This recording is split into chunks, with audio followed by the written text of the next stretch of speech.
Set in the era of the Cold War, human guinea pigs are involuntarily recruited by the good folks at Murkoff Corporation to test advanced methods of brainwashing and mind control. In a world of distrust, fear, and violence, your morals will be challenged, your endurance tested, and your sanity crushed. All in the name of progress, science, and profit. In this video, I would like to talk about the characters we encounter during the Outlast Trials, particularly the prime assets. First, I'll briefly set up the plot. The game is set in the same universe as other Outlast titles, and takes place in the year 1959, during the height of the Cold War. Players assume the roles of test subjects, known as reagents, who have been abducted by the Murkoff Corporation. They find themselves imprisoned in a secret Murkoff facility comprising of a dozen warehouses and connected by underground tunnels. Players will be thrust into a series of physical and psychological challenges, tormented by iconic characters and faced with the task of preserving their sanity either individually or as part of a team. Within the warehouses, Murkoff has constructed meticulously detailed replicas of real-world environments.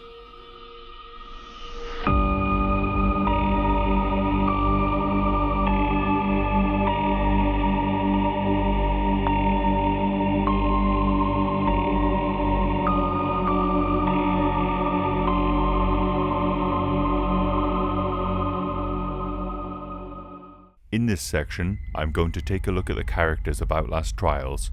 Some of these characters are neutral and found in the sleep room, the central hub of Trials. Others are encountered inside of the Trials. These characters are hostile to the reagents. They are the failed test subjects from the early stages of Murkoff's experiments for Project Lathe. The experimental population, also known as X-Pops, are brainwashed, mutilated, and violent. The director of Project Lathe, Dr. Easterman, sorts X-Pops into three categories: prime assets, specialists, and grunts. I'm not going to talk about characters uncovered via data mining. I'll only talk about characters currently released, so don't worry about future spoilers.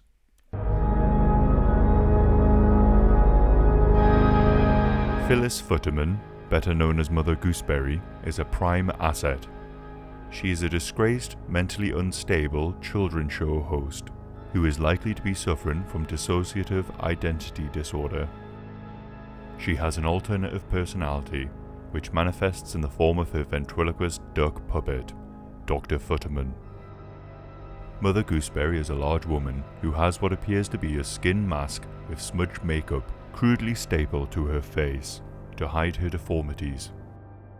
In the evidence document, Gooseberry at Holmesburg, Clyde Perry describes her as having been used as a test experiment for commercial products.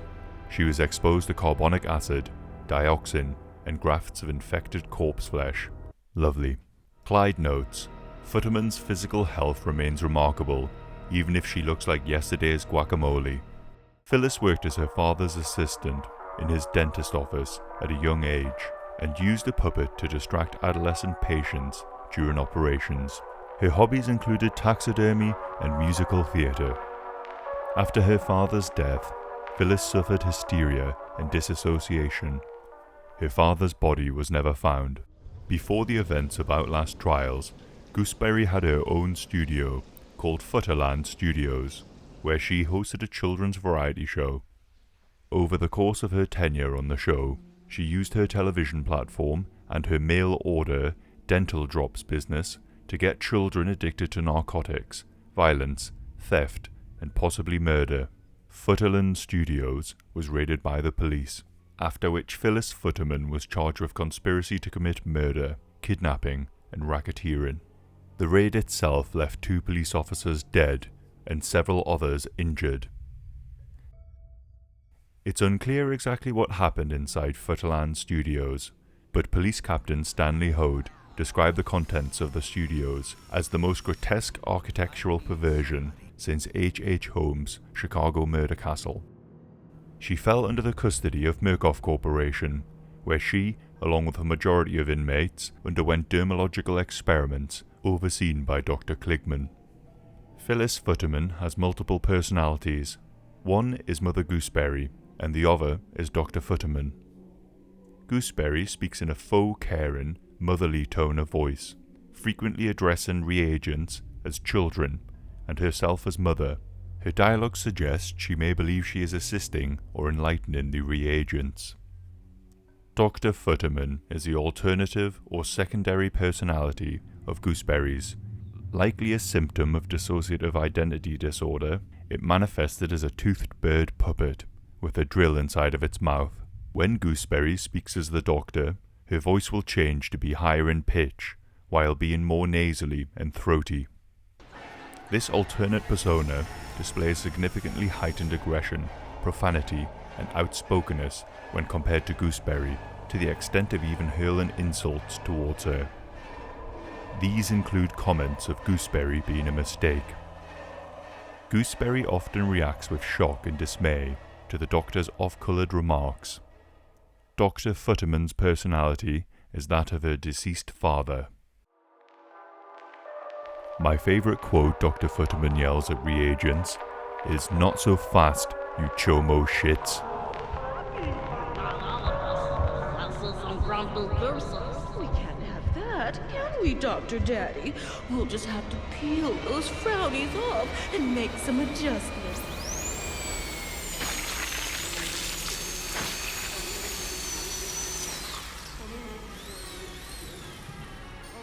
Come in, come join the party. We're all going to have such fun.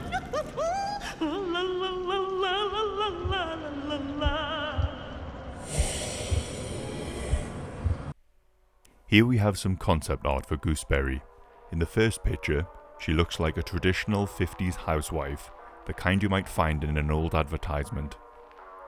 She is slender and looks younger than in Trials. In the second image, she looks older and has less hair, similar to how she ended up in the final design, although here her eye is damaged and she looks like a doll.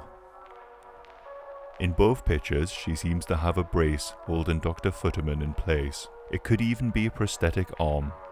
Dr. Futterman looks a bit more duck-like in these images, but he retains the top hat and bow tie. Then finally we have a picture of Gooseberry looking similar to the game. Her name is taken from Mother Goose, who is a legendary figure in folklore and children's literature. She is often depicted as an elderly woman who is the author or compiler of nursery rhymes and children's songs. Here is Mother Gooseberry's take on a nursery rhyme. Come to the fair, the children are playing so merry and gay. Hey ho, come to the fair, all the teeth in your head are as clean as can be. And here is a cautionary song that Mother Gooseberry sings to unruly orphans. Wiggle on down to the gooseberry patch, get you so high, knock you on your ass. Hey, hey, sweetie, take a whiff on me.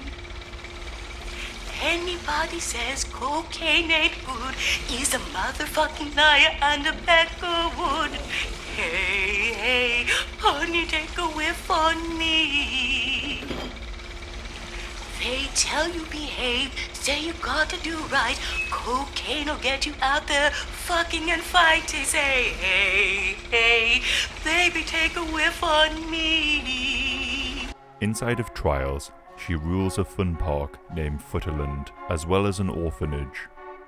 We learn more about Gooseberry in evidence file Gooseberry Interview, where Clyde Perry notes, "The Mother Gooseberry personality shows remarkable charisma. As noted, despite her ragged appearance, she appears to have carnal relations with at least 2 guards. Many of her fellow prisoners and staff have fallen under her sway."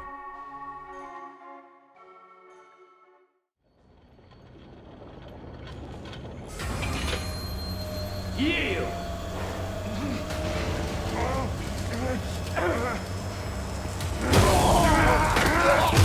We got fucking laws around here! We got fucking laws! Laws!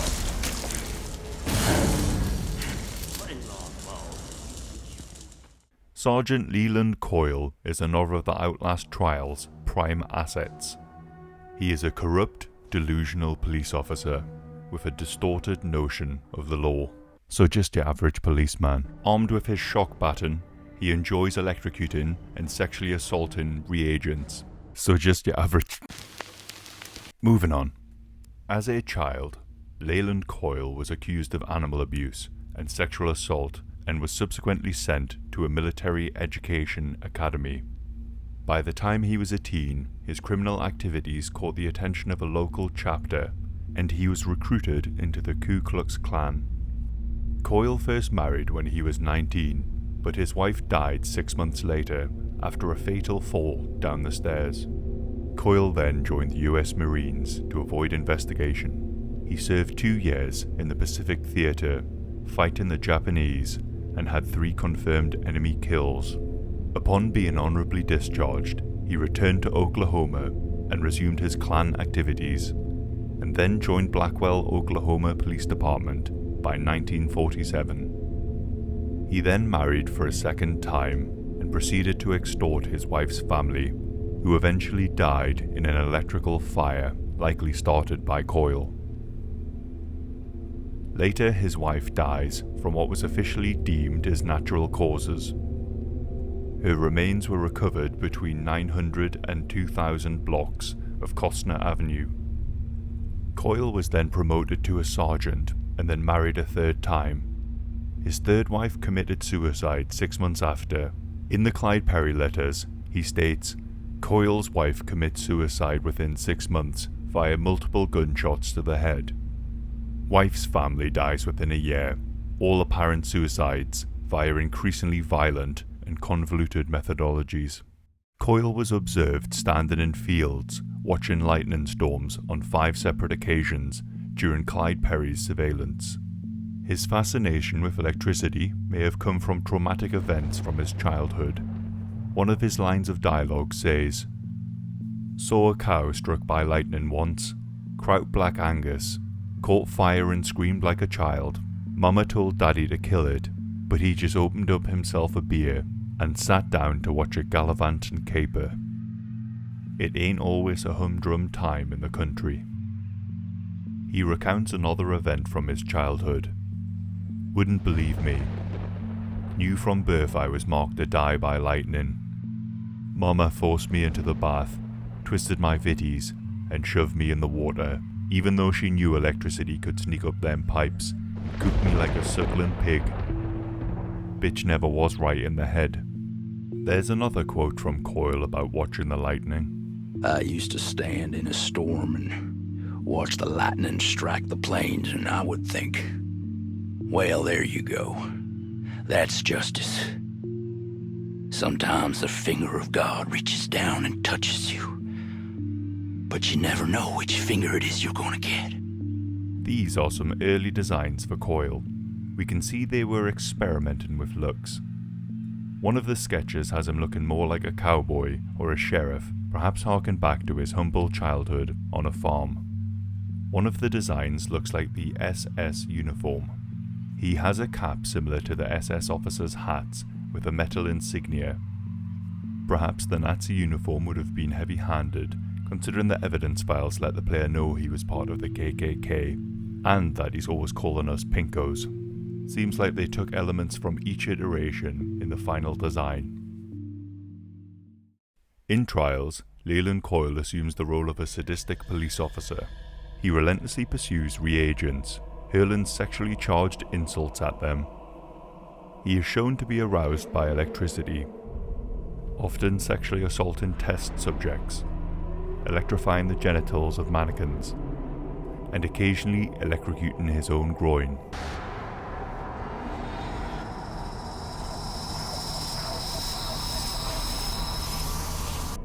He has a large scar or burn on his right cheek, likely caused by a self-inflicted electrical burn.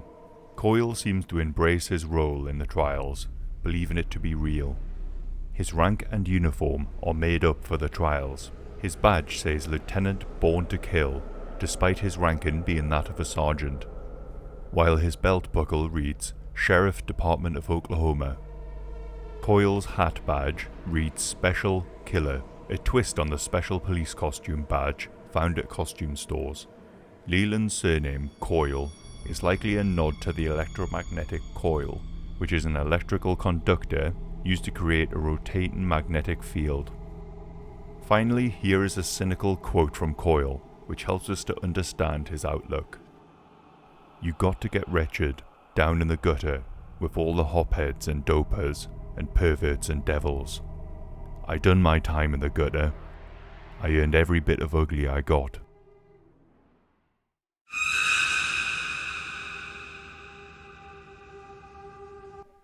The Skinner Man is a mysterious antagonist in the Outlast Trials. He takes on the form of a phantom-like figure dressed in a business suit, persistently chasing the reagents during their bouts of psychosis throughout the trials. We first encounter Skinner Man in the mansion shortly after the pusher gasses the reagent, causing psychosis. Skinner Man does not physically attack the reagents, instead inflicting harm upon them through sheer proximity. He disappears through the floor after the reagent takes a nearby antidote. The Skinner Man materializes as a tall, monochromatic figure donning a black suit, bearing a loose resemblance to Dr. Easterman. Whenever he gets close to a reagent, his head sheds its skin, unveiling a skull adorned with piercing red eyes. He also has wreathen tendrils that stick outward from his head. He has human hands, with nightmarish long nails. We cannot see any other flesh, as the upper parts of his body are enveloped in a shroud of black mist. There is an evidence file by Hendrik Juliet Easterman, named Skinner Man Research, which tells us more about this entity. Baranchek is insisting on my sharing test results with the paperclip team at Los Alamos, especially with regarding to this Skinner Man. It's clearly just a nightmare, some subconscious projection of the guards, or the nurses who attend the subject's ESOP maintenance and invasive therapy during induced twilight. But this Wernicke character thinks everything is solvable in dreams. To a hammer, the world is made of nails. To a Nazi, the world is made of nightmares. One of the sleep room observers had the gall to suggest the Skinner Man is a reflection of me, simply because he overheard the reagents calling it Dr. Skinner. Ridiculous. I am like a kind of father to my patients, and they love me as much as I respect them. The correlation of heart attack and stroke with the Skinner Man's appearance is only that. The last thing I'll say on Skinner Man is about his name. I think the tall man in a suit has a striking resemblance to Slender Man. Initially, you might think the Skinner in Skinner Man means a person who skins animals or prepares skins. But I think the name is a reference to the Skinner box, named after and created by B.F. Skinner, an American psychologist, behaviorist, inventor, and social philosopher. The Skinner box, or an operant conditioning chamber, is a laboratory apparatus used to study animal behavior. An animal is placed in the box, where it must learn to activate levers or respond to light and sound stimuli for reward. The reward may be food or the removal of noxious stimuli, such as a loud alarm. The chamber is used to test specific hypotheses in a controlled setting. This device is referenced in Lathe Redesign document Latent Agency Design Part 1, where Scarfiotti says, "A rat in a Skinner box doesn't need to know why it pushes the lever, outside of its own desire to avoid pain." Finally, I want to talk about the neutral characters we encounter in the sleep room. The backstories are taken from Red Barrel's descriptions of these characters. Cornelius Noakes. A veteran of World War II, Mr. Noakes was an Air Force engineer until he was recruited and abducted by the Murkoff Corporation. Mr. Noakes provides technical maintenance in the Signala facility. Mr. Noakes is reluctant to make friends because he knows most reagents won't live long and feels guilty for taking part in their cruel treatment. His truest friend is his dog, a taxidermized animal named Tango. Just like the reagents, Mr. Noakes would like to escape the facility if he could. Nurse Barlow makes a real effort to be polite to everyone in the Signala facility. You're so brave. She truly believes that Dr. Easterman is a genius, that the trials will define tomorrow's history, and that everybody's life can be improved with a little chemical assistance. Dorris had a hard life on the New York Bowery, long before she ever came to the Signala facility. Don't bet on any slow horses, huh? No longer participating in the actual trials, Dorris manages a careful economy of illicit goods inside the sleep room. She's a paranoiac and conspiracy theorist who discovers many of her own worst fears are only the tip of the iceberg.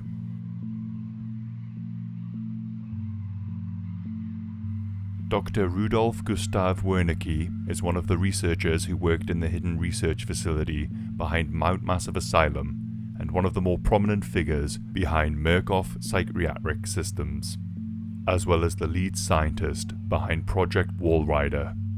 Wernicke is one of the researchers who conducted experiments on Murkoff's abducted test subjects in the Signala facility. He can occasionally be seen observing the reagents in the sleep room. Look at him, wheeling around. Cut. Thanks for everyone who stuck with me this far. I've been wanting to look at the Outlast series for a while now, and this is the first time I've had the opportunity to do so. Please hit the subscribe button if you want to see more videos like this one, and I'll catch you in the next one.